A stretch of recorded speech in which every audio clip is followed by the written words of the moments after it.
Buenas tardes. En primer lugar, decirles que me siento sumamente gustosa de estar en este espacio, porque me siento parte del equipo que a mí me ha invitado a estar acá, de Valo, de nuestra Mendoza, así que muchas gracias por la oportunidad. Y nos han invitado a hablar de ciudades sustentables, ¿no? Y he estado pensando, desde qué sombrero de los múltiples que tengo, quería hablar y contarles la experiencia que nosotros tenemos en este tema. Y decidí no tener uno, sino tener varios sombreros, porque soy miembro del equipo de Fundación Avina, desde el cual trabajamos la oportunidad de ciudades sustentables para Latinoamérica, pero también soy miembro de muchos grupos promotores de ciudades en Argentina, como acá en nuestra Mendoza, y también me pongo el sombrero de ciudadanía, porque creo que es el factor común que tenemos en todos, y porque nos permite hablar de ciudades desde otro lugar. Uno puede hablar de la ciudad como un objeto, con sus edificios, con su gente viviendo ahí, o de la ciudad que es el fiel reflejo de los ciudadanos que habitamos. Y me gusta esta segunda opción, porque nos responsabiliza de la ciudad que tenemos. En este hecho, responsabilizamos las ciudades que tenemos las ciudades que son bellas. ¿Quién está pasando la diapositiva? Bueno, las ciudades que son bellas de por sí, por su diversidad cultural, ideológica, arquitectónica, paisajista, somos responsables de esa ciudad.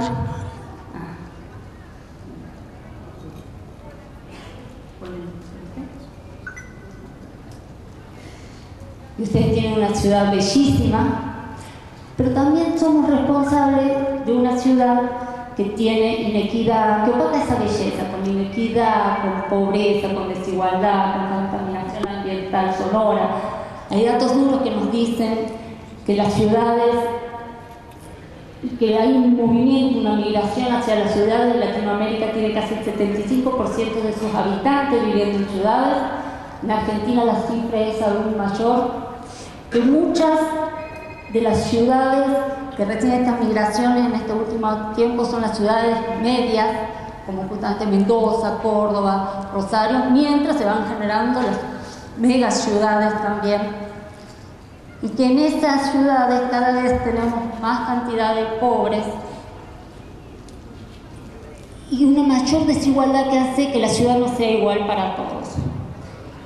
Ante esto, uno se hace la pregunta, estoy pasando al revés, sí, perdón. Ante esto uno se hace la pregunta, o me quedo sentada en el café preocupada por la ciudad que tengo, o me ocupo de la ciudad que tengo y empiezo a transitar el camino que comentaban algunos de los panelistas esta mañana, esta tarde temprano, de ser habitante a ser ciudadano. En esa pregunta yo me digo, ¿pero es posible generar los cambios? Y sí, oiga. ¿Es posible generar los cambios? Y sí, y cada vez me convenzo más que sí es posible cuando lo escucho a Toti, cuando escucho hoy a Pro Vivienda Social contando sus experiencias. Claro que es posible generar los cambios. ¿Hay una forma de generar estos cambios? No, yo estoy convencida de que no hay una receta ni una forma, sino que hay múltiples formas de abordar estas situaciones y buscar mejorar la calidad de vida de la ciudad para todos. Hoy te vengo a contar la experiencia que nosotros acompañamos, que puede ser de un valor agregado a las otras experiencias que ya existen. Sí creo que hay algunos factores en común que tienen todas estas experiencias, que hoy se dijo muy claro en la apertura del foro, que tienen que ver con los valores. Es la parte que no se negocia cuando queremos pensar en un cambio de una ciudad. La parte de los valores o de las virtudes como se expresaba esta mañana. Después hay diferentes métodos, herramientas que permiten cumplir con esos objetivos.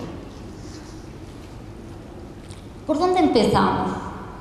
Bueno, seguramente es con esto de hacernos responsables, de hacernos ciudadanos y de no creer que tenemos nosotros solamente la solución y que observamos al otro con esa mirada de auditoría, a ver cómo estás haciendo las cosas cuando el otro es el gobierno. Sino el primer paso es entender que todos somos parte de los cambios que tenemos que realizar. Sociedad civil y gobierno. cómo. Ya dije que no es un cómo que le vengo a decir, uy, traje la solución y así lo tienen que hacer y así vamos a generar los cambios. El cómo que traigo es contarles la experiencia que están abordando más de 50 ciudades de Latinoamérica, que a partir de la movilización ciudadana empiezan a generar un proceso de participación que busca incidir en las políticas públicas y así mejorar la calidad de vida en la ciudad. Hay en estas experiencias, pero antes de entrar en la experiencia también quiero como tomar dos ideas fuertes, porque cuando uno habla de estos movimientos, cuando uno se junta con el sector político partidario a contarle estas propuestas, uno de los recelos que surgen es esta idea, bueno, que van a cogobernar, a cogestionar. No, acá no se trata de reemplazar roles, acá no, lo que se trata es de ejercer los roles que cada uno de los sectores tenemos, como sociedad civil y como gobierno. Pero sí juntamos para mejorar la calidad de vida de la ciudad. Y el otro tema que también me gusta siempre aclarar, estos movimientos no se inician desde una foja cero. Cuando creemos que traemos una propuesta y la queremos iniciar desde cero porque no ponemos en valor todo lo que ya hay en la ciudad, a mi parecer por lo menos creo que estamos cometiendo un error. En todas las ciudades hay muchísimo capital social, hay muchísimas experiencias de ciudadanía y lo que se trata siempre es de ir agregando valor a esas experiencias. A partir de los errores, a partir de los aciertos, cómo seguimos sumando para cumplir el objetivo entre todos. ¿Cuáles son los mínimos que me gustaría compartir de estas experiencias de Latinoamérica para decirles, bueno, mínimamente estas acciones van permitiendo tener un éxito incidiendo en el cambio de cada una de las ciudades? Los movimientos nacieron inspirados por una propuesta de Bogotá Como Vamos, que modificó su constitución, obligando a sus alcaldes a rendir cuentas, a generar planes de metas concretas y medibles y a rendir cuentas sobre ello. Desde Avinan vimos como interesante esa propuesta y empezamos a invitar a otras ciudades, a otros empresarios, organizaciones de la sociedad civil, para que la conozcan y a ver qué pasaba en esta idea de contagio. Gracias. Y uno de los primeros países que quedó entusiasmado con esta propuesta fue Brasil, que lo que le suma interesante a estas experiencias es el de la movilización ciudadana. Es decir, genial, pensemos en la ciudad que tenemos, la ciudad que queremos tener, pero la pensemos entre todos. Porque lo primero que surge es cada uno tiene una mirada parcial de la ciudad en la que vive. Yo veo la ciudad desde mi trabajo, desde mi barrio, desde mis amistades, desde la escuela de mi hija, pero es una ciudad diferente a la que ve el empresario, el educador, el cartonero que va caminando por la calle, ve otra ciudad.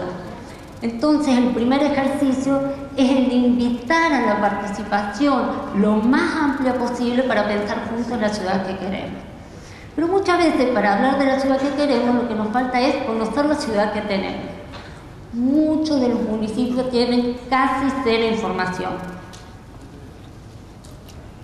Entonces ese es uno de los primeros ejercicios, que es visibilizar los problemas que tiene la ciudad.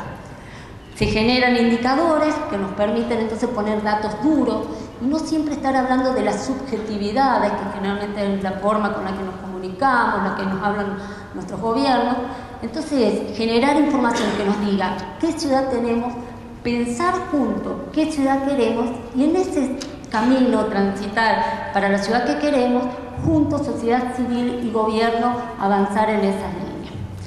A esto se suma a esta línea que tiene que ver con la incidencia en las políticas públicas, que hoy también en la apertura se hablaba de que nadie en la campaña estaba hablando de la incidencia en políticas públicas, y este creo que es un aporte interesante que tienen los movimientos, porque sus objetivos principales están también en incidir en las políticas públicas, que insisto, no es este mecanismo de te audito, te veo y te critico, sino también propositivo. Y a esto se suma una herramienta que tiene un valor institucional que le da como anclaje a la propuesta, que es la ordenanza del plan de meta. Ustedes acá en Mendoza han sido la primera provincia de tener 2 ciudades con sus planes de meta, lo cual ha hecho historia, y a partir de ahí también se aprobó hace poco la ordenanza en Córdoba, y hay otras ciudades que están pujando por la misma propuesta, que son herramientas sobre las que nosotros como sociedad civil hemos pujado mucho para que salgan, pero que nos llenan de responsabilidad otra vez a ambas partes, porque al gobierno local le pide que haga su plan de metas, con metas medibles, cuantificables, pero como sociedad civil también nos llena de responsabilidad, porque tenemos que estar atentos a ese plan de metas, tenemos que hacer ofertas para cumplir ese plan de metas. Entonces esta construcción colectiva, siempre cada uno desde sus roles. Son procesos que necesitan paciencia, sería el término. Los cambios profundos son a largo plazo y ese es un ejercicio como argentinos que tenemos que empezar a hacer. Pero en esta idea de tener la paciencia y de largo plazo, creo que sí vale reivindicar los hitos que van sucediendo, que a veces los damos como obvio en estos procesos, pero que tienen mucho valor en las prácticas, que tiene que ver con el diálogo multisectorial. Son cosas que parecen simples, ¿no? Pero cuando después nos sentamos, es muy difícil el diálogo entre los sectores. Hacemos hacia adentro lo mismo que criticamos a otros sectores. Cuando uno habla con la academia, desconfía del sector empresarial, entonces la posibilidad que da este tipo de movimientos, este tipo de propuestas, de reivindicar el diálogo, de aceptar lo que decía Toti de los perjuicios, de empezar a dejar al lado los perjuicios, para mí ya tiene un valor sumamente interesante. El de ser ciudadanos activos, el de elevar el diálogo entre sociedad civil y los políticos y los gobiernos. Bueno, en todas estas cosas que van sucediendo y que casi las dejamos ir pasando como que no pasa nada, pero que yo creo que nos hace crecer como sociedad civil y también en nuestro vínculo como gobiernos locales.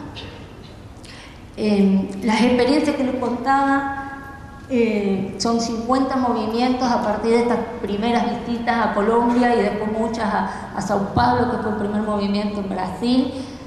Ya ahora se contagian casi por el solo hecho de ir escuchando la idea. Son más de 50 ciudades en Latinoamérica. En Argentina son 6 ciudades que están con este proceso. Mendoza fue la primera en iniciar uno de ellos.